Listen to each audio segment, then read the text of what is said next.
naging good church, naging evacuation center ng mga residente dyan.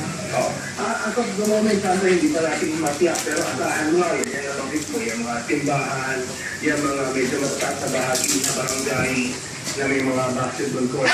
Hanggang kanina yung bandang alas 6, hindi mo isipin talaga yung maling yung tubig eh. Dahil talagang walang baha ng madaling araw. Talagang bigla-bigla yung itong pasado na 6.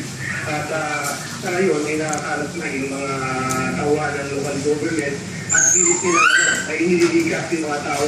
Particular dito malaki na sa gilid ng Araneta Avenue. Pero mga marami na rin talaga ang hindi kumatama.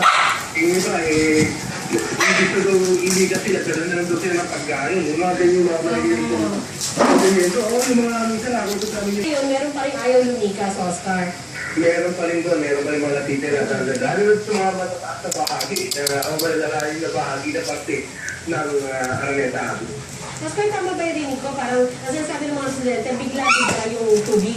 Meaning nagulat din sila doon sa biglang pagtaas ng tubig sa Navarrete. Gusto iba't ibang parte ng Quezon City. Hanggang mag-iiwalag Sandra, hindi tumataas ang tubig baha. Ang baha, dahil sa may kawalan ng Araneta Avenue, yung pasado at sa isa lang ng magandang baha sa tubig. So, bigla din yung baha. So, asahan mo pa, dahil lumakas na naman ang buhos ng ulan. Liga sila, and ideally, may liga sila. Dahil talagang hindi safe para sa Pakakulit yung dalawa. Okay, maraming salamat sa iyo. Ingat kayo dyan, Oscar Oida.